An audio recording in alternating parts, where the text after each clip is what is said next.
안녕하세요. 사연 읽어주는 남녀입니다. 오늘도 와주셔서 감사드리며 그럼 오늘의 사연 바로 시작하겠습니다. 신혼여행에서 돌아온 다음 날이었어요. 저는 남편에게 시댁에 인사드리러 가자고 말했습니다. 그런데 남편 표정이 갑자기 굳더라고요. 요즘 부모님이 좀 바쁘셔서 나중에 가자. 이상했어요. 신혼여행 다녀왔는데 부모님이 바쁘시다니요. 아들 결혼시켜놓고 바쁘실 게 뭐가 있다고요. 저는 다시 한번 말했죠. 그래도 얼굴이라도 비춰야 하지 않아? 신혼여행 잘 다녀왔다고 인사는 드려야지. 그게 요즘 아버지가 몸이 좀 안 좋으셔서 다음 주에 가자. 핑계가 바뀌었어요. 방금은 바쁘시다더니 이번엔 편찮으시다네요. 다음엔 뭐라고 할지 궁금해지더라고요. 돌아가셨다고 하실 건가요? 제 머릿속에 의심이 피어오르기 시작했습니다. 그럼 내가 시어머니한테 직접 전화드릴게. 잘 도착했다고 인사라도 드려야지. 어떻게 연락을 하네. 그 순간 남편 얼굴이 하얗게 질리더라고요. 국세청에서 세무조사 나왔을 때 사장님들 표정이 저럴 것 같았어요. 남편이 한참을 망설이더니 무거운 입을 열었습니다. 사실 할 말이 있어. 결혼식에 오셨던 분 있잖아. 그분 내 친엄마야. 그럼 당연히 친엄마지. 근데 아버지랑은 오래전에 이혼하셨어. 뭐? 이혼? 그럼 아버님은 지금 혼자 사셔? 아니, 혼자는 아니신데, 혼자 사시긴 하는데, 무슨 말을 하는 거야? 알아듣게 얘기해. 아버지가 재혼하셨는데, 그분이랑도 지금 별거 중이야. 상황이 좀 복잡해. 저는 귀를 의심했어요. 이혼에 재혼에 별것까지. 시아버지 혼인관계가 시즌3까지 나왔더라고요. 그런데 저는 시즌1도 모르고 결혼한 거예요. 신혼 첫날부터 남편 집안 족보 공부를 하게 될 줄 몰랐습니다. 이렇게 중요한 걸 왜 결혼 전에 말을 안 했어? 이혼에 재혼에 별것까지. 그걸 이제 와서 말해?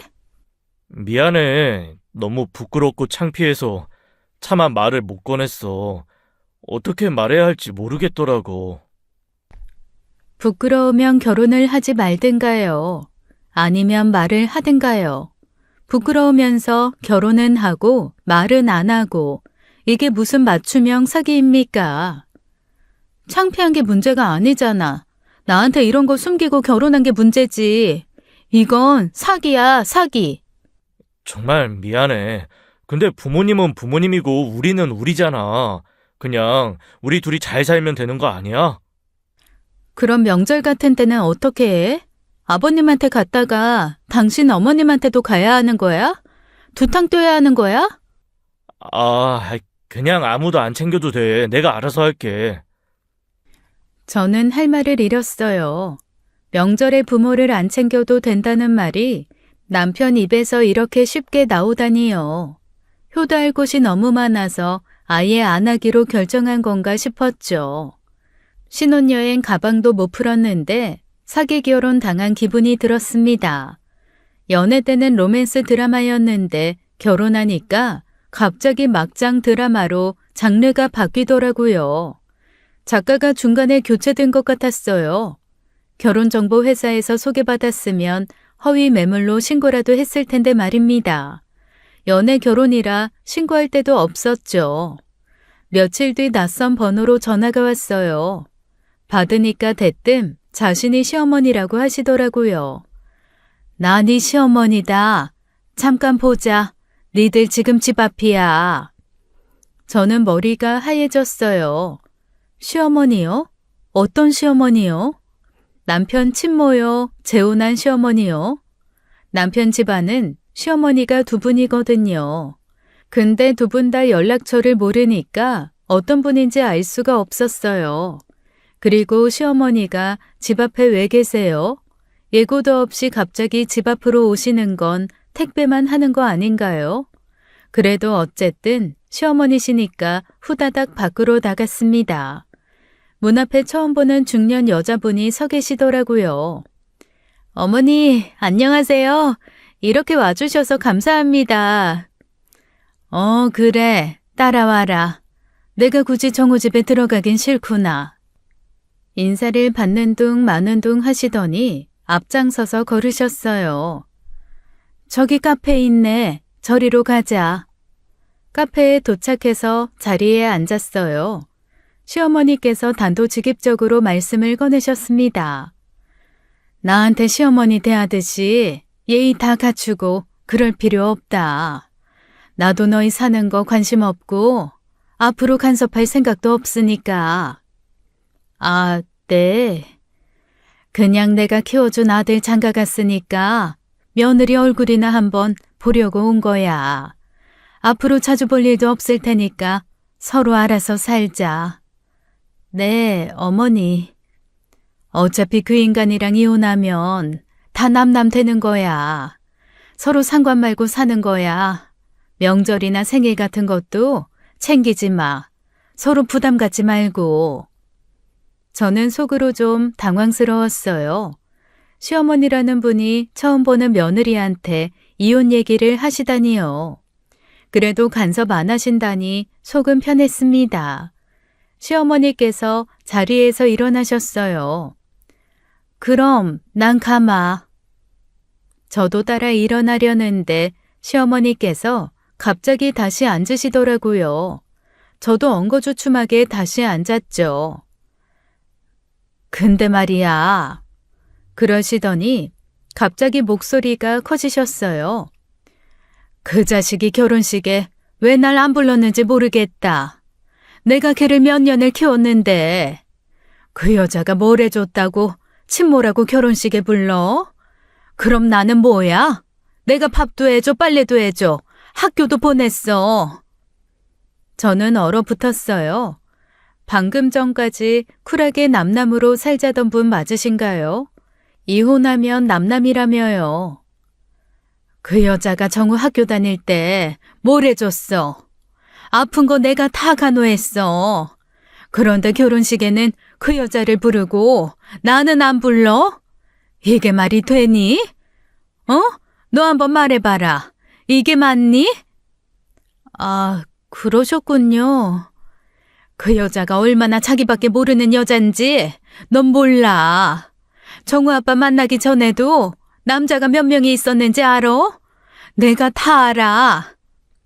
시어머니께서는 2시간이 넘도록 같은 말씀을 반복하셨어요. 서로 상관 말고 살자던 분이요. 저는 고개만 끄덕이다가 목이 빠지는 줄 알았습니다. 시어머니께서 드디어 자리에서 일어나셨어요. 됐다. 난 간다. 앞으로 연락할 일 없을 거야. 시어머니께서는 뒤도 안 돌아보고 카페를 나가셨어요. 저는 멍하니 앉아 있었습니다.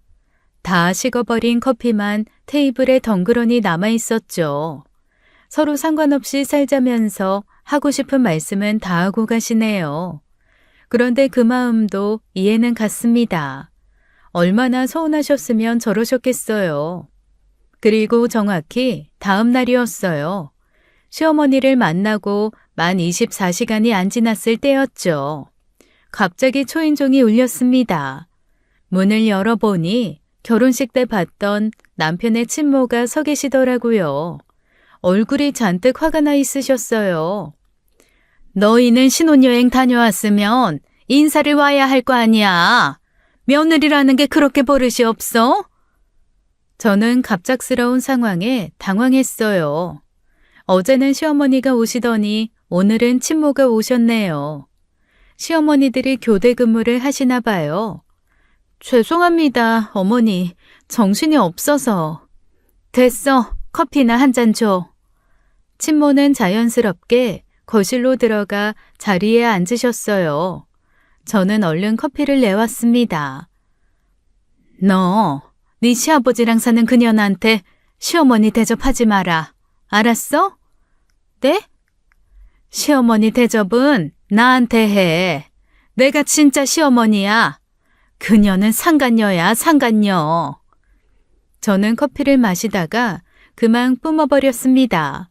상간녀요? 그 인간이 바람을 펴서 내가 이혼한 거야. 그 상간녀가 지금 시어머니 행세를 하고 있는 거라고. 어휴, 그년 생각하면 지금도 열받아. 저는 처음 듣는 이야기에 충격을 받았어요. 시아버지가 바람을 펴서 이혼을 하셨다고요? 남편은 부모님이 성격 차이로 이혼했다고 했거든요. 성격 차이가 맞긴 하네요. 한쪽은 바람 피우는 성격이고 한쪽은 못 참는 성격이니까요. 그 인간이 얼마나 못되는지 알아? 나랑 살 때도 밤마다 어디 갔다 왔는지 모르고 월급은 반도 안 갖다 줘. 나머지는 다 그년한테 갖다 바쳤겠지. 아, 내가 그 인간한테 얼마나 고생을 했는지 넌 몰라. 그런 인간이 아버지야? 짐승이지. 저는 그냥 듣고만 있었어요. 뭐라고 말씀을 드려야 할지 모르겠더라고요. 처음 만난 며느리한테 할 말은 아닌 것 같은데요. 근데 또 어제도 시어머니한테 비슷한 얘기 들었거든요. 이 집안은 며느리한테 신세한탄 하는 게 전통인가 봐요. 앞으로 안부 전화는 기본이고 명절이나 생일도 빠짐없이 나만 챙겨. 알았지? 아, 네. 절대 그년 챙기지 마. 상간녀한테 절하고 세뱃돈 받으면 그게 세뱃돈이야? 개 같은 돈이지. 저는 속으로 혼란스러웠어요. 어제 시어머니는 서로 챙기지 말자고 하셨거든요. 근데 오늘 친모는 자기를 챙기라고 하시네요. 두 분이 미리 상의를 좀 하시지. 저는 두 분이 별거 중이라고 말씀드리려다가 입을 다물었어요. 괜히 고래 싸움에 새우등 터질 것 같았거든요. 네, 어머니, 알겠습니다. 그래, 잘 알아들었으면 됐어. 난 간다. 친모가 돌아가신 후 저는 소파에 털썩 주저앉았어요. 어제는 시어머니가 오셨고 오늘은 친모가 오셨네요. 내일은 또 누가 오실 건가요? 돌아가신 시할머니가 오셔서 제사 챙기라고 하실 건가요? 어질어질 하더군요. 남편 집안이 완전 콩가루라는 건 알았는데요. 콩가루도 등급이 있더라고요. 이 집안은 프리미엄 콩가루였어요. 친모가 돌아가신 뒤로 하루 종일 머릿속이 복잡했어요. 아무것도 손에 안 잡히더라고요. 밥을 하다가도 멍하니 서 있고요. 청소를 하다가도 멍하니 앉아 있었어요. 시어머니가 두 분인 것도 충격인데 시아버지가 바람둥이라니요. 결혼 전에 맞선이라도 제대로 봤어야 했나 싶었습니다. 저녁이 되어 남편이 퇴근했어요. 저는 현관에서부터 남편을 붙잡았습니다. 당신, 나 할 말 있어. 왜 그래? 무슨 일 있어? 무슨 일이 있긴 있지. 어제는 시어머니 찾아오신 거 내가 말했지? 아이, 설마 또 오셨어? 아니, 오늘은 당신 친어머니가 오셨어. 자기한테 시어머니 대접하라고. 명절이랑 생일 다 챙기래. 뭐? 그럼 나는 어떻게 해야 하는 거야? 명절마다 시아버지 집도 가고 친어머니 집도 가고 이중으로 뛰어야 해? 나 택배기사야? 어머니 챙기는 건 내가 알아서 할게. 너는 신경 쓰지 마. 어떻게 그래? 그리고 그게 문제가 아니야. 저는 목소리를 높였어요. 진짜 화나는 건 말이야. 시아버지가 바람펴서 이혼하신 거잖아. 그걸 왜 나한테 숨긴 거야? 남편 얼굴이 하얗게 질리더라고요. 그걸 어떻게 알았어? 어머님이 다 말씀하셨어. 상간녀랑 재혼한 거라고. 당신은 성격 차이로 이혼하셨다며. 남편은 아무 말도 못하더라고요. 할 말이 없으니까 못하는 거겠죠. 솔직히 나 불안해. 당신도 아버지 닮으면 어떡해? 피는 못 속인다잖아. 나는 아버지랑 달라. 어떻게 달라? 똑같은 피가 흐르는데. 나는 아버지 때문에 어렸을 때 많이 힘들었어. 엄마 우는 거 맨날 봤고. 그래서 절대 아버지처럼 안 살 거야. 바람 같은 건 생각도 안 해. 남편 표정이 진지하더라고요. 눈빛이 단호했어요. 저는 그 표정을 보며 일단 믿어보기로 했습니다. 아버지 때문에 힘들었다는 말이 진심으로 느껴졌거든요. 알았어. 일단 믿을게. 근데 한 번이라도 이상한 낌새 보이면 그땐 나도 몰라. 절대 그럴 일 없을 거야. 약속해. 남편은 고개를 숙이며 진심으로 사과했어요. 저는 일단 넘어가기로 했습니다. 하지만 마음 한켠에는 불안이 완전히 가시지 않았어요. 콩 심은 데 콩 나고 팥 심은 데 팥 난다고 하잖아요. 바람둥이 심은 데서 뭐가 날지 누가 알겠어요. 그리고 한 달 뒤 저는 친구들과 함께 등산을 갔습니다. 오랜만에 바람도 쐴 겸 산에 올랐어요. 날씨도 좋고 공기도 맑아서 기분이 상쾌했어요. 복잡한 시댁 생각을 잠시나마 잊을 수 있었죠. 산에서 내려와 근처 파전집에 들어갔어요. 파전에 동동주를 시켰습니다. 친구들과 막걸리 한 잔씩 하며 이런저런 수다를 떨었어요. 야, 저쪽 테이블 봐봐. 저 사람들 불륜인 것 같아. 친구가 킥킥거리며 말했어요. 다른 친구도 맞장구를 쳤습니다. 진짜 그러네. 남자가 여자한테 엄청 잘해주고 있어. 둘 다 등산 오면서 엄청 꾸몄다. 완전 불륜 냄새나. 요즘 저런 사람들 많대. 등산 동호회에서 만나서 바람 많이 핀대. 맞아. 산에서 만나서 사랑에 빠지고 집에 가서는 모른 척하고. 저 남자 봐. 여자한테 고기 구워주고 있어. 집에서 와이프한테 저렇게 해줄까? 에이, 집에선 리모컨도 발가락으로 들걸? 저는 뭐 그런 사람도 있나 싶어 별 생각 없이 뒤를 돌아봤어요. 그런데 그 남자 얼굴을 보는 순간 숨이 턱 막혔습니다. 시아버지였어요. 옆에 앉은 여자는 시어머니도 아니고 남편 친모도 아니었어요. 처음 보는 여자였습니다. 시아버지가 여자 손을 잡고 뭐라고 속삭이고 있더라고요. 저는 눈을 의심했어요. 시어머니가 두 분도 모자라서 이제 세 분이 되는 건가요? 시아버지 혼인관계 시즌4가 시작되는 건가 싶었습니다. 시즌3까지는 들었는데 실시간으로 시즌4 촬영 현장을 목격하게 될 줄은 몰랐어요. 저는 재빨리 고개를 돌려 모른 척 했습니다. 야, 왜 그래? 얼굴이 왜 그렇게 하얘졌어? 아, 아무것도 아니야. 술이 좀 세게 올라와서. 괜찮아? 물 마셔. 저는 물을 벌컥벌컥 마셨어요. 사실 술이 아니라 시아버지가 세게 올라온 거였거든요. 체했어요. 밥도 안 먹었는데 시아버지가 체하게 한 거예요. 친구들한테 저게 우리 시아버지라고 말할 수가 없었습니다. 그랬다간 저도 막장 드라마 출연자 취급받을 것 같았거든요. 다행히 시아버지와 그 여자가 곧 자리에서 일어났어요.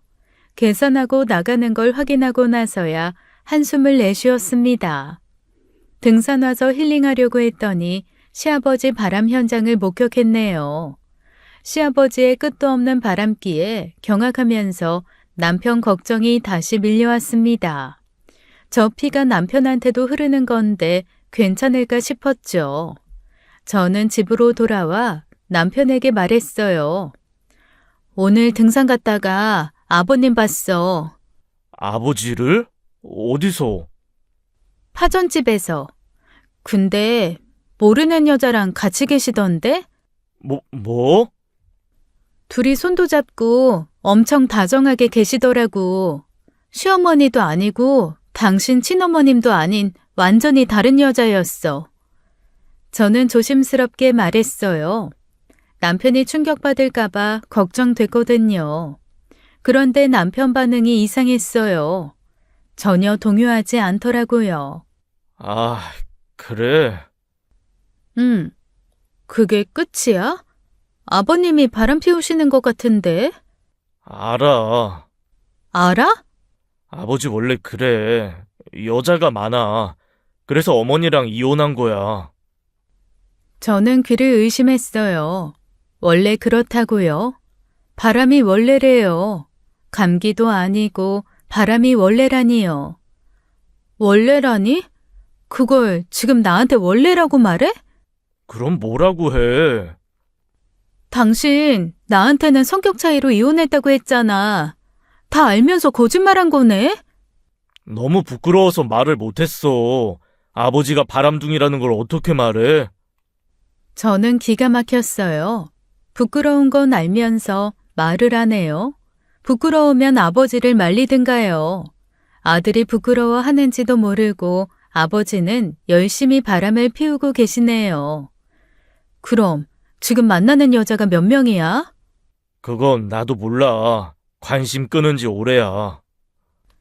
관심을 끊었대요. 저는 관심이 너무 많아서 문제인데요. 그 후로 저는 남편의 행동을 유심히 살피기 시작했어요. 퇴근 시간이 조금만 늦어도 신경이 쓰였습니다. 전화 통화할 때도 귀를 기울였죠. 아버지가 저러시는데 아들은 괜찮을까 싶었거든요. 보고 배운 게 바람이라면 남편도 바람을 피울 수 있잖아요. 사과나무에서 배가 열리진 않으니까요. 하지만 남편에게서는 별다른 이상한 점이 발견되지 않았어요. 저는 조금 안심이 되었습니다. 그러던 어느 날 밤이었어요. 남편 핸드폰에 낯선 번호로 전화가 왔어요. 여보세요? 네. 병원이요? 남편 얼굴이 굳어지더라고요. 알겠습니다. 바로 갈게요. 남편이 전화를 끊고 저를 보았습니다. 누나가 병원에 입원했대. 저는 남편과 함께 허둥지둥 병원으로 달려갔습니다. 무슨 일인지 걱정이 되었어요. 병원에 도착하니 신우이가 침대에 누워 있었어요. 온몸에 멍이 들어있더라고요. 얼굴도 퉁퉁 부어 있었습니다. 저는 깜짝 놀라서 물었어요. 이게 무슨 일이에요? 형님, 무슨 일이에요? 신우이는 대답을 안 하고 고개를 돌리더라고요. 남편은 신우이에게 가서 뭔가 물어보더라고요. 자기들끼리 속닥거려서 저는 못 들었어요. 잠시 후 남편 얼굴이 일그러졌습니다. 매형이 때렸대. 뭐? 심해부가? 왜? 누나가 나이트에서 다른 남자랑 있다가 잡혔대. 저는 그를 의심했어요. 나이트요? 유부녀가 나이트에서요? 결혼한 사람이 클럽을 왜 가요? 춤이 추고 싶으면 집에서 추든가요. 형님이 나이트를 왜 가? 거기서 뭘 한 거야? 다른 남자라니. 그냥 술 마시러 간 거 아닐까? 술 마시러? 나이트에? 거기가 술 마시러 가는 데야? 다른 남자는 또 뭐냐니까? 남편은 아무 말도 못하더라고요. 나이트에 술 마시러 간다는 건 도서관에 낮잠 자러 간다는 것과 같은 말이거든요. 목적이 다르잖아요. 매형이 현장에서 잡아서 그 자리에서 팼나 봐. 전치 4주래. 저는 할 말을 잃었어요. 시아버지가 바람 피우시는 건 알았는데요. 시누이까지 바람을 피울 줄은 몰랐어요. 가족력이라는 게 있잖아요. 당뇨 가족력, 고혈압 가족력, 암 가족력. 이 집안은 바람 가족력이 있더라고요. 건강검진에서 검사하면 아마 나올 거예요. 바람 수치 높음 이렇게요. 그때 병실문이 벌컥 열렸어요. 심해부가 들어오더니 시누이한테 고래고래 소리를 질렀습니다. 이번이 처음이 아니지? 한두 번이 아니잖아. 내가 증거 다 갖고 있어. 그래서 뭐 어쩔 건데? 어쨌거나 나 때린 건 폭행이야. 고소할 거야? 고소? 해봐. 나도 이혼 소송할 거야. 네 자료 억대로 청구할 거라고. 해, 이 미친놈아. 꺼지라고. 네가 잘못해놓고 큰 소리야? 너 대체 남자가 몇 명이야? 내 인생이야. 네가 뭔데 난리야?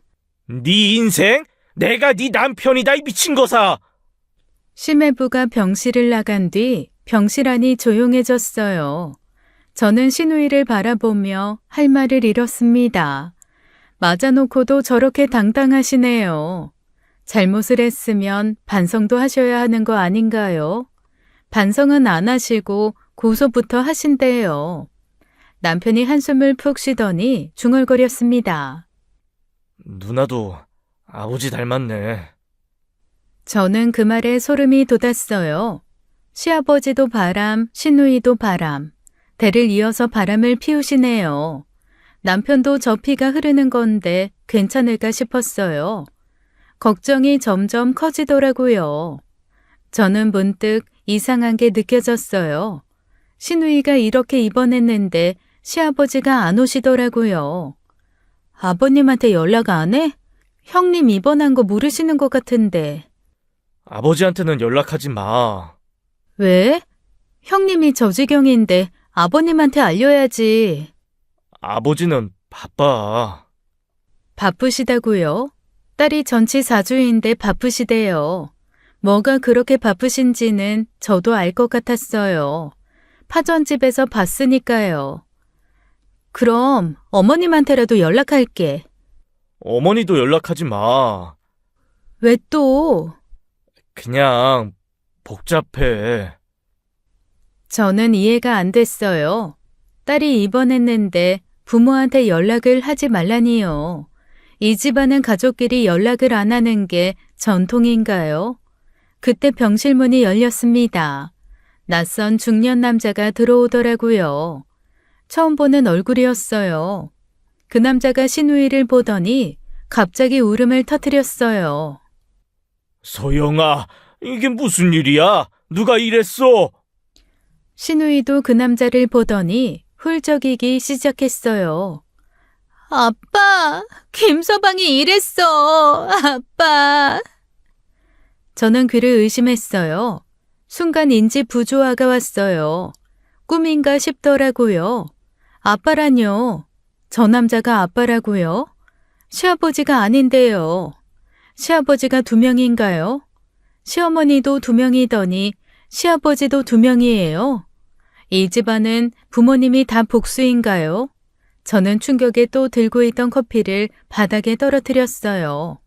커피가 바닥에 쏟아지는데 정신이 없어서 치울 생각도 못했습니다. 남편이 한숨을 쉬며 제 팔을 잡았어요. 나와, 설명해 줄게. 남편이 저를 휴게실로 데리고 나갔어요. 벤치에 앉으니 남편이 무거운 입을 열었습니다. 누나는 아버지 딸이 아니야. 뭐? 어머니가 다른 사람한테 누나를 낳은 거야. 아까 그 남자가 누나 친아버지야. 저는 멍해졌어요. 시아버지만 바람 피운 줄 알았는데요. 친모도 바람을 피웠다고요. 그래서 시누이가 태어났다고요. 부부가 같이 바람을 피운 거예요. 커플 바람이에요. 이건 뭐 부부 동반 바람인가요? 취미생활도 아니고 바람을 같이 피우시다니요. 저는 너무 어이가 없어서 웃음이 터져나왔습니다. 허탈한 웃음이었어요. 하하, 왜 웃어? 이런 개 그냥 웃음이 멈추지가 않았어요. 시아버지 바람, 친모 바람, 시누이 바람. 이 집안은 바람 올림픽이면 금메달 싹쓸이 하겠더라고요. 개인전, 단체전 다 석권이에요. 저는 웃다가 눈물이 났어요. 슬퍼서 나는 눈물인지 웃겨서 나는 눈물인지 모르겠었습니다. 저는 병원에서 집으로 돌아오는 내내 한마디도 안 했어요. 남편도 저한테 말을 못 걸더라고요. 차 안에 무거운 침묵만 흘렀습니다. 집에 들어서자마자 저는 폭발했어요. 당신 집안 사람들 전부 바람쟁이야. 아버지, 어머니, 형님까지 다 똑같아. 나는 달라. 나는 바람 안 피워. 그걸 어떻게 믿어? 핏줄이 그런데. 나는 진짜 다르다니까. 나는 가족들 때문에 얼마나 힘들었는지 알아? 저는 계속 몰아붙였어요. 그걸 왜 숨기고 결혼했냐고. 이런 집안인 줄 알았으면 결혼 안 했어. 남편 표정이 굳어지더라고요. 야, 적당히 해. 내가 바람 피운 것도 아니고 가족들이 그런 건데 왜 나한테 이래? 가족들이 그런 게 문제지. 당신도 그럴 수 있으니까. 그리고 이걸 숨기고 결혼을 해? 나도 피해자야. 내가 원해서 저런 집안에서 태어났어? 남편이 소리를 지르더라고요. 하지만 저도 물러설 수가 없었어요. 이러다가 어느 날 또 숨겨진 형제 나타나는 거 아니야? 사실 형이 있었어. 이지랄하는 거 아니냐고. 그 순간 남편이 아무 말도 못하더라고요. 고개를 숙이고 입을 다물었어요. 저는 그 반응에 소름이 돋았습니다. 설마 진짜 있어? 아, 야, 말해봐. 진짜 있어? 배달은 형이 있어. 저는 귀를 의심했어요. 배달은 형이요? 또요? 이 집안은 뭐예요? 가족이 자꾸 새로 나왔어요. 뽑기를 하면 가족이 나오나요? 배달은 형? 그건 또 뭐야? 또 숨긴 거야? 숨긴 거 아니야. 그냥 말을 안 한 거지. 연락 안 하고 살아. 걱정 마. 연락 안 하면 끝이야? 없는 사람이야? 존재하잖아. 그 형은 진짜 상관없어. 아버지가 예전에 다른 여자한테서 낳은 사람이야. 저는 기가 막혔어요. 시아버지 바람의 결과물이 또 있었던 거예요. 시즌5까지 있었네요. 아니, 비기닝이네요. 젠장. 결혼하고 나서 남편 집안 족보가 계속 업데이트 됐어요. 실시간 업데이트예요. 이런 집안인 거 결혼 전에 알았으면 결혼 안 했을지도 몰라. 남편 얼굴이 싸늘하게 굳었어요. 내 잘못도 아닌 걸로 왜 이런 취급을 받아야 해? 나보고 어쩌라고? 취급이 아니라 사실이잖아. 나도 더 이상 말하기 싫다. 남편은 현관문을 박차고 나가버렸어요. 쾅 소리가 온 집에 울렸습니다. 저는 문 닫히는 소리에 멍하니 서 있었어요. 그날 이후로 둘 사이에 냉전이 시작됐습니다. 냉전이 한 달간 이어졌어요. 집안에 냉랭한 공기가 흐르더라고요. 같은 집에 사는데 거의 말을 안 섞었어요. 밥도 따로 먹고 잠도 따로 잤습니다. 부부가 아니라 룸메이트 같았어요. 아니, 룸메이트도 이것보다 말을 하겠더라고요. 저도 지쳐가고 있었어요. 싸우는 것도 힘든데 안 싸우는 것도 힘들더라고요. 차라리 싸우면 속이라도 시원할 텐데요. 냉전은 속도 안 시원하고 밥맛도 없고 잠도 안 오고요. 몸만 같이 있고 마음은 따로 사는 기분이었습니다. 그러던 어느 날 남편이 먼저 다가왔어요. 여보, 나 할 말이 있어. 저는 대답을 안 했어요. 남편이 제 앞에 와서 고개를 숙이더라고요. 미안해. 가족 일로 너한테 상처 준 거 알아. 결혼 전에 말 안 한 거 진심으로 사과할게. 내가 잘못했어. 저는 남편을 바라봤어요. 남편 눈이 충혈되어 있더라고요. 남편도 이 한 달간 힘들었나 봐요. 앞으로는 우리 둘만 보고 살게. 가족 일은 신경 끄고 나만 믿어줘. 저도 사실 지쳐 있었어요. 한 달 내내 냉전하느라 저도 많이 힘들었거든요. 이대로 계속 살 수도 없는 거잖아요. 알았어. 근데 다음에 또 숨기는 거 있으면 그땐 진짜 몰라? 없어. 진짜 이제 없어. 다 말했어. 진짜지? 진짜야. 약속해. 그렇게 냉전이 풀렸어요. 다시 일상으로 돌아갔습니다. 밥도 같이 먹고 대화도 하고요. 집안 공기가 다시 따뜻해지더라고요. 남편은 입시 미술학원 원장이에요. 이맘때가 가장 바쁜 시기거든요. 수험생들 입시 준비 때문에 학원이 전쟁터래요. 화해한 직후부터 남편의 야근이 부쩍 늘어났어요. 오늘도 늦을 것 같아. 입시철이라 정신이 없네. 알았어. 밥은? 학원에서 먹을게. 기다리지 마. 새벽에 들어오는 날도 있었어요. 아예 학원에서 자고 오는 날도 생기더라고요. 저는 바쁜 시기니까 그러려니 했어요. 입시철이면 원래 그렇다고 하니까요. 학원 원장이 바쁜 건 당연한 거잖아요. 수험생들 인생이 걸린 시기니까요. 남편이 열심히 일하는 거라고 생각했어요. 늦게 들어와도 고생한다고 따뜻한 물 받아줬습니다.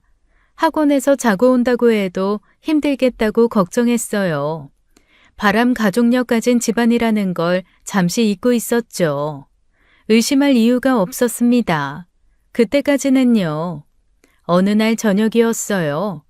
남편이 요즘 너무 힘들어 보여서 야식을 사들고 학원에 깜짝 방문했습니다. 치킨을 사갔어요. 힘들게 일하는 남편한테 힘내라고 해주고 싶었거든요. 학원에 들어서니 학원 선생님들과 수험생들이 그림을 그리고 있었어요. 열심히 입시 준비를 하고 있더라고요. 그런데 남편이 안 보이는 거예요. 원장실에도 없고 복도에도 없고요. 저는 학원 선생님한테 물었습니다. 저기요, 원장님 어디 계세요? 아, 원장님 오늘 집에 일 있다고 일찍 퇴근하셨는데요? 저는 멍해졌어요. 집에 일이 있다고요? 집에 저밖에 없는데요. 제가 일인가요? 아, 그래요? 언제 가셨어요? 3시간 전쯤이요. 급한 일 있으신 것 같던데 연락 안 되세요? 저는 억지로 웃으며 학원을 나왔어요. 밖으로 나와서 남편에게 전화를 걸었습니다. 왜? 뭐해? 학원이지. 지금 마무리 중이야. 조금 이따 갈게. 저는 가슴이 철렁했어요. 지금 학원에 있다고요? 방금 학원에서 제가 나왔는데요. 남편이 저한테 거짓말을 하고 있었어요. 저는 아무 말 없이 전화를 끊었습니다. 알았어. 조심히 와. 손이 떨리더라고요. 들고 있던 치킨 봉투가 무겁게 느껴졌어요. 남편 먹이려고 산 건데요. 남편이 없으니까 치킨이 원망스러웠습니다. 치킨이 무슨 죄예요? 저는 혼란스러운 마음으로 집으로 돌아왔어요. 남편을 기다렸습니다. 치킨은 저 혼자 다 먹었어요. 배가 고파서 먹은 게 아니라 화가 나서 먹은 거예요. 분노의 치킨이었습니다. 새벽이 돼서야 남편이 들어왔어요. 야근 힘들다. 씻고 잘게. 저는 대답을 안 했어요. 남편이 씻으러 들어간 사이 와이셔츠를 집어들었습니다. 빨래통에 넣으려다가 뭔가 냄새가 나는 것 같아서 코를 가까이 대봤어요. 낯선 여자 향수 냄새가 났습니다. 제가 안 쓰는 향수였어요. 달달하고 진한 냄새였죠. 제 코가 틀릴 리가 없었습니다. 저는 속으로 욕이 튀어나왔어요. 이 개밥 새끼. 드디어 가업을 이으시나요? 시아버지, 친모, 시누이 얼굴이 스치더라고요. 남편도 그런 건가 싶었어요. 피는 못 속인다는 말이 머릿속을 맴돌았습니다. 남편은 씻고 나오더니 곧장 잠들어 버렸어요. 저는 남편 핸드폰을 몰래 뒤져봤어요. 그런데 특이한 점이 없더라고요. 카톡도 별거 없고 통화 기록도 평범했습니다. 삭제를 했는지 원래 없는지 알 수가 없었어요. 증거가 없으니 따질 수도 없었어요. 저는 잠을 이룰 수가 없었습니다. 다음 날 아침이었어요. 저는 밤새 한숨도 못 잤습니다. 남편은 코를 골며 잘 자더라고요. 범죄자가 더 잘 잔다는 말이 맞나 봐요. 아침밥에 남편에게 말했어요. 어젯밤에 학원에 갔었어. 남편이 숟가락을 들다가 멈췄어요. 표정이 살짝 굳더라고요. 하지만 금방 태연해졌습니다. 아, 그래? 왜? 야식 사갔지. 치킨. 근데 직원한테 들으니까 집에 일 있어서 일찍 퇴근했다던데? 집에는 일이 없었는데. 당신은 어디 갔었을까? 아, 남편이 잠깐 뜸을 들이더라고요. 머릿속으로 변명을 조합하는 게 보였어요. 형이 갑자기 연락해서 만나고 왔어. 저는 속으로 웃었어요. 배달은 형이요? 없던 형이 나타나더니 이제 알리바이까지 제공하시네요. 쓸모가 많으시다. 그래서 왜 거짓말했어? 학원에 있다고. 미안해. 그게 배달은 형 나타났다고 하면 네가 또 싫어할까 봐. 뭐? 저번에 그 일로 크게 싸웠잖아. 숨겨진 가족 있다고. 그래서 조심스러웠어. 저는 기가 막혔어요. 와, 이 새끼 창의력 만렙이네요. 순발력 좋았어요. 하지만 너무 티가 났죠. 10점 만점에 1점 주마 이 새끼야. 저를 위해서 거짓말을 했다는 거예요. 배려심이 넘치시네요. 바람을 피워도 배려하면서 피우시나 봐요. 그럼 향수 냄새는 뭐야? 향수? 어젯밤 와이셔츠에서 여자 향수 냄새 났어. 내 향수 아니던데? 남편이 또 잠깐 뜸을 들였어요.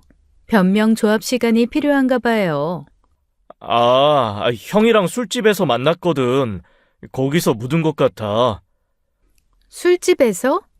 뭐 접대부 있는 데는 아니고 그냥 호프집이었는데 사람 많아서 부딪혔나 봐. 저는 도저히 믿기지가 않았어요. 호프집에서 부딪혔는데 향수가 묻는다고요? 얼마나 세게 부딪혔길래요? 부딪혀서 합체를 했나요? 더 따져봤자 이 능구렁이는 빠져나갈 게 뻔했어요. 일단 증거가 없으니까요.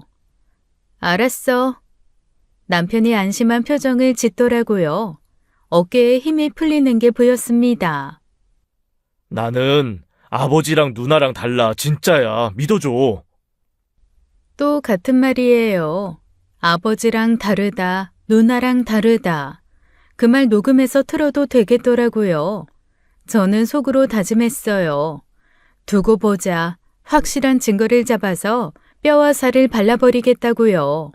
저 뻔뻔한 얼굴에 증거 들이밀어 줄 거예요. 그때 가서 아버지랑 다르다고 해보시지요. 그리고 대망의 이틀 뒤 저녁이었습니다. 저는 학원에 있는 남편에게 전화를 걸었어요. 역시 안 받더라고요. 2번, 3번 걸어도 안 받았어요. 4번째도 안 받았습니다. 전화기를 물에 빠뜨렸나 싶었어요. 아니면 본인이 여자에 빠졌던가요. 저는 의심이 들었어요. 직접 가봐야겠다 싶었습니다. 학원으로 찾아갔어요. 이번엔 치킨 안 들고 갔습니다. 저번에 치킨 들고 갔다가 혼자 다 먹었잖아요. 이번에 갖고 갈 건 제 무쇠 주먹이면 충분했어요. 한 방이면 옥수수 서너 개는 거뜬합니다. 학원에 도착해서 곧장 원장실로 갔어요. 당연히 이번에도 남편이 없을 거라 생각했죠. 그런데 문을 열려고 했는데 잠겨 있더라고요. 저는 문을 쾅쾅 두드렸습니다. 여보, 나야. 문 열어. 잠깐만. 어라? 이놈이 있더라고요. 뭐가 잠깐이야. 빨리 열어. 잠깐만 기다려. 문이 안 열렸어요. 안에서 우당탕 소리가 나더라고요. 저는 참을 수가 없었어요. 영화에서 보던 것처럼 발로 문을 빵 찼습니다. 문이 열리더라고요. 생각보다 쉽게 열려서 저도 당황했어요. 발로 차니까 열리는 문이었어요. 진작 찰 걸 그랬죠. 남편이 문 앞에 서 있었어요. 얼굴이 벌겋게 달아올라 있더라고요. 야, 아니 문 지금 열려고 했는데 이게 무슨 짓이야? 저한테 화를 내더라고요. 문 부순 사람이 나쁜 사람이 됐어요. 안에서 안 열어준 사람은 착한 사람인가 봐요. 아, 맞나요? 하여간 지금 상담 중이야. 나가. 상담 테이블을 보니 여자가 앉아 있었어요. 학부형으로 보였습니다. 저는 그렇구나 싶어 돌아서려고 했어요. 그런데 뭔가 느낌이 이상했어요. 발걸음이 멈추더라고요. 저는 다시 돌아섰습니다. 남편과 여자를 번갈아 바라봤어요. 여자가 테이블에 앉은 채 일어나지도 않더라고요. 고개만 숙이고 있었어요. 인사도 안 하고요. 사모님이 왔으면 일어나서 인사를 해야 하는 거 아닌가요? 얼굴을 보니 뭔가 상기되어 있었어요. 화장도 살짝 번져 있었습니다. 립스틱이 입술 밖으로 퍼져 있더라고요. 상담받으면서 립스틱이 번지나요? 음식을 드셨나요? 저를 쳐다보지도 못하더라고요.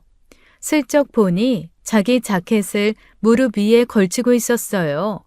상담받으면서 왜 자켓을 무릎에 덮고 있죠? 다리가 추우셨나요? 남편을 봤어요. 셔츠가 이상하더라고요. 일부는 바지 안에 들어가 있고 일부는 바지 밖으로 나와 있었어요. 누가 봐도 급하게 입은 모습이었습니다. 상담하다가 옷이 나오나요? 무슨 상담을 그렇게 격하게 하셨나요? 머리카락도 헝클어져 있었어요. 이마에 땀도 맺혀 있었습니다. 에어컨 틀어놓고 왜 땀을 흘리세요? 운동하셨나요? 뭐해? 학생 어머니랑 상담 중이니까 빨리 나가. 남편 목소리가 다급했어요. 그 다급한 말투가 더 수상하더라고요. 여자의 흐트러진 모습과 남편의 당황한 얼굴이 머릿속에서 퍼즐처럼 맞춰졌어요. 아, 이게 상담이구나. 이 새끼가 여기서 신체 상담을 했구나 하고요. 저는 여자에게 달려갔습니다. 확 머리채를 잡았어요. 그리고 악력으로 일으켰어요. 아! 뭐 하는 거예요? 여자가 비명을 지르며 억지로 일어났어요. 그 순간 무릎 위에 있던 자켓이 바닥에 떨어졌습니다. 저는 여자의 하반신을 보고 눈이 휘둥그레졌어요. 속옷이 없더라고요. 완전 벌거숭이 상태였습니다. 아, 이 연놈들이 여기서 심층 상담을 하셨구나. 아주 깊이 들어가는 상담을 하셨구나. 야, 학생들이랑 선생님들이 있는 신성한 학원에서 원장실에서 지금 둘이 뭔 짓을 한 거야? 저는 고래고래 소리를 질렀어요. 여자는 두 손으로 하반신을 가리며 발버둥 쳤습니다. 나요! 아파요! 놔? 내가 왜 놔? 살려줘요. 잘못했어요. 잘못했다고? 아까는 내 남편에 잘한다고 더 해달라고 했을 거 아니야. 저는 여자 머리채를 잡고 원장실 밖으로 끌고 나갔어요. 질질 끌려오면서도 여자는 하반신을 가리느라 정신이 없더라고요. 손이 두 개밖에 없으니까 힘드시겠어요. 고민이겠죠. 얼굴을 가릴까요? 아니면 밑을 가릴까요? 선택장에 오시겠네요. 저는 그 상간녀를 복도 바닥에 패대기 쳐버렸습니다. 쿵 소리가 나더라고요. 시원했어요. 남편이 당황하며 뛰어나왔어요. 야, 진정하라고. 여기 학원이야. 미친놈인가요? 여기 학원이라고 지금 저한테 진정하랍니다. 학원에서 그럼 이딴 짓을 해도 되는 거랍니까? 그리고 내가 왜 진정을 해요? 진정할 사람이 따로 있죠. 저는 남편 뺨을 있는 힘껏 후려쳤어요. 풀스윙으로 최대한 반동을 이용해서 후려쳤어요. 골프 치듯이요. 짝 소리가 복도에 울렸습니다. 손바닥이 얼얼하더라고요. 그래도 시원했어요. 야, 미쳤어? 미쳤지. 너 때문에 미쳤어, 이 개자식아. 남편이 휘청거렸어요. 저는 발로 차서 넘어뜨려 버렸습니다. 남편이 바닥에 대굴대굴 나뒹굴더라고요. 들어 누우니까 잘 어울리시네요. 아까도 저 자세였을 거 아니에요. 하지 마. 사람들 보잖아. 그래. 봐라. 다 봐라. 네가 뭔 짓을 했는지 다 봐라. 소란의 선생님들이 하나둘씩 복도로 나왔어요. 학생들도 나오더라고요. 뭐야 하면서 구경하기 시작했습니다. 원장님, 이게 무슨 일이에요? 저 여자 누구야? 어머, 팬티가 없어. 와, 대박. 이건 찍어야 돼. 야, 라이브 켜, 라이브! 몇몇 학생들이 핸드폰을 꺼내 촬영을 시작했어요. 요즘 애들은 반응이 빠르더라고요. 현장 중계를 하시네요. 유튜브에 올리실 건가요? 제목은 뭐로 하실 거예요? 학원 원장, 바람 현장, 이런 거요? 조회수 잘 나오겠네요. 알고리즘 탓이겠어요. 여자가 바닥에서 울부짖었습니다. 제발 찍지 마세요. 찍지 마세요. 이미 찍었는데요? 선생님, 저 여자 누구예요? 너네 그만 찍어. 가서 그림 그려. 학생들이 들을 리가 없죠. 평생 한번 볼까 말까한 장면인데요. 미술학원에서 이런 생생한 장면을 보다니요. 대생 실력이 늘겠어요. 학원 복도가 아수라장이 되어버렸어요. 바닥에는 남편이 나뒹굴고 있고요. 그 옆에는 하반신 벌거숭이 여자가 얼굴을 가리고 울고 있고요. 저는 그 가운데 서서 숨을 헐떡이고 있었습니다. 학생들은 핸드폰 들고 찍고 있고요. 선생님들은 멍하니 서 있고요. 미술학원에서 생동감 넘치는 인체 수업이 진행됐네요. 누드 크로키 실습이요. 저는 복도에 모인 선생님들과 학생들을 둘러봤어요. 다들 멍하니 서 있더라고요. 핸드폰 든 학생들은 여전히 찍고 있었고요. 저는 큰 소리로 말했습니다. 야, 니들 다들 봤지?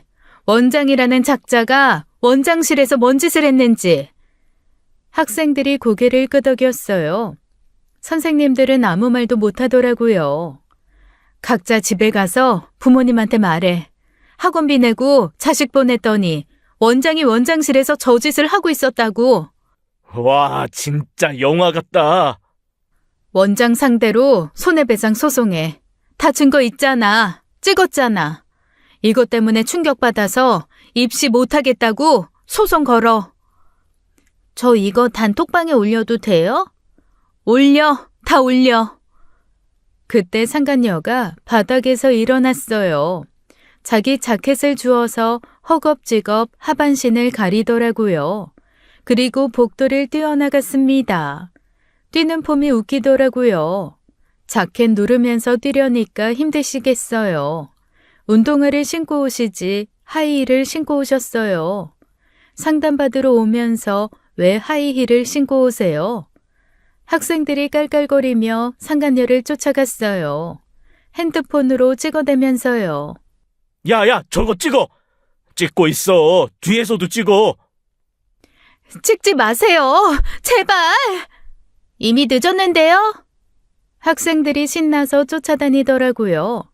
체육 시간보다 열심히 뛰시네요. 미술학원에서 체육 수업까지 하시네요. 종합학원이었어요. 남편이 바닥에서 일어나더니 저한테 달려왔어요. 야, 이렇게까지 해야 해? 이렇게까지 해야 하냐고. 이 새끼가 저한테 화를 내더라고요. 아직도 정신을 못 차렸네요. 이렇게까지? 이렇게까지 안 하면 어떡해? 저렇게까지? 저는 차갑게 웃었어요. 피는 못 속인다더니 진짜 못 속이네. 뭐? 시아버지도 바람, 친어머니도 바람, 형님도 바람, 그리고 당신도 바람. 집안이 바람 농사를 짓네. 풍년이야, 풍년. 뭐? 너는 달라? 미친놈. 남편이 아무 말도 못하더라고요. 할 말이 없으니까요. 저는 남편 뺨을 다시 한번 세게 후려쳤어요. 짝소리가 또 울렸습니다. 아까보다 더 세게 쳤어요. 손가락에서 결혼반지가 튕겨 나가더라고요.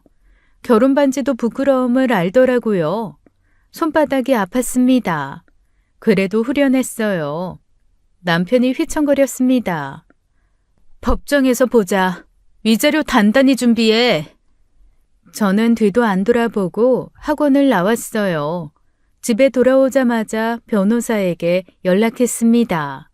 다음 날부터 이혼 소송 준비에 들어갔어요. 결혼은 쉬웠는데 이혼은 복잡하더라고요. 들어갈 때는 쉬워도 나올 때는 어려운 게 결혼인가 봐요. 사채랑 똑같네요. 몇 달 후 이혼 소송 결과가 나왔어요. 법원은 제 손을 들어줬습니다. 이혼이 확정됐어요. 판사님이 현명하시더라고요. 증거가 너무 확실했거든요.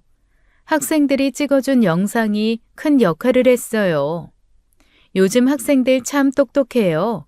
증거 수집 능력이 검찰보다 낫더라고요. 위자료 소송도 승소했습니다. 남편에게 배상 판결이 내려졌어요. 생각보다 금액이 컸어요. 재판장님이 영상을 보시더니 표정이 일그러지시더라고요. 아무래도 충격을 받으신 것 같았어요. 학원 원장실에서 저런 짓을 하다니 하시면서요. 덕분에 위자료가 올라갔습니다. 남편 덕분이에요. 저는 상간녀에게도 손해배상 소송을 걸었어요. 역시 승소했습니다. 소송 과정에서 재밌는 게 밝혀졌어요. 상간녀가 학부형이 아니었더라고요. 학원 소속 선생이었어요. 이전에 그만둔 선생이요. 저는 상간녀 남편을 찾아갔어요. 증거와 함께 전말을 다 알렸습니다. 상간녀 남편은 처음에 못 믿더라고요. 영상을 보여주니까 얼굴이 하얘지더라고요. 저도 그랬거든요. 기분을 이해했어요. 동지애가 느껴졌습니다. 바람 맞은 사람끼리 통하는 게 있더라고요. 상간녀도 남편에게 이혼당했어요. 다 잃었네요. 바람 피우다가 태풍 맞으셨어요. 인생이 날아가셨네요. 한편 남편의 학원은 그날 사건으로 난리가 났어요. 수강생들이 전부 빠졌습니다. 학원은 문을 닫게 됐어요. 학부모들이 원장 상대로 민사소송을 걸었습니다. 재판이 줄줄이 진행 중이었어요. 학원비 돌려달라, 정신적 피해 보상해라. 소송이 끝이 없더라고요. 남편이 법원을 출근하듯 다니더라고요. 법원 단골이 되셨어요. 포인트 쌓으시겠네요. 남편은 학원 차릴 때 받은 은행 빚이 있었어요. 거기에 위자료 소송 비용까지 겹쳤습니다. 거의 파산 상태가 돼버렸어요. 바람 한번 피웠다가 인생이 날아갔네요. 바람의 끝은 폭풍이더라고요. 결국 남편은 모든 걸 감당 못하고 도망쳤습니다. 어디론가 잠적해버렸어요. 소식이 끊겼어요. 도망은 잘 가시더라고요. 그렇게 열심히 사셨으면 학원이 안 망했을 텐데요. 바람 피울 에너지로 도망을 가시네요. 체력은 좋으셨어요. 그로부터 몇 년이 흘렀어요. 지금 저는 홀가분하게 혼자 살고 있습니다. 혼자 사니까 좋더라고요. 밥도 먹고 싶을 때 먹고요. 잠도 자고 싶을 때 자고요. 향수 냄새 맡을 일도 없고요. 와이셔츠 검사할 일도 없어요. 남편이 잠적한 후로는 연락 한 번 없었어요. 어디서 뭘 하는지도 몰라요. 알고 싶지도 않고요. 아마 어디선가 또 여자 꼬시고 있겠죠. 바람이 직업이신 분이니까요. 가끔 시아버지 친모, 시누이 남편 얼굴이 스칠 때가 있어요. 그럴 때면 피는 못 속인다는 말이 떠오르더라고요. 바람계의 명문가였어요. 하지만 저는 생각이 바뀌었어요. 바람은 유전이 아니더라고요. 선택이에요. 나쁜 환경에서 자랐어도 다르게 살기로 결심하면 얼마든지 다르게 살 수 있어요. 남편은 그 선택을 안 한 거예요. 아버지 탓, 어머니 탓 하면서 똑같이 살았습니다. 본인이 선택한 거예요. 콩 심은 데 콩 나고 팥 심은 데 팥 난다고 하잖아요. 하지만 결국 무엇을 심을지는 본인이 선택하는 거예요. 바람을 심으면 바람이 나고요. 신뢰를 심으면 신뢰가 나는 거예요. 남편은 바람을 심었고 폭풍을 수확했습니다. 저는 이제 제 밭에 좋은 씨앗만 심으려고요. 혼자서요. 그게 더 편하더라고요. 지금까지 사연 읽어주는 남녀였습니다.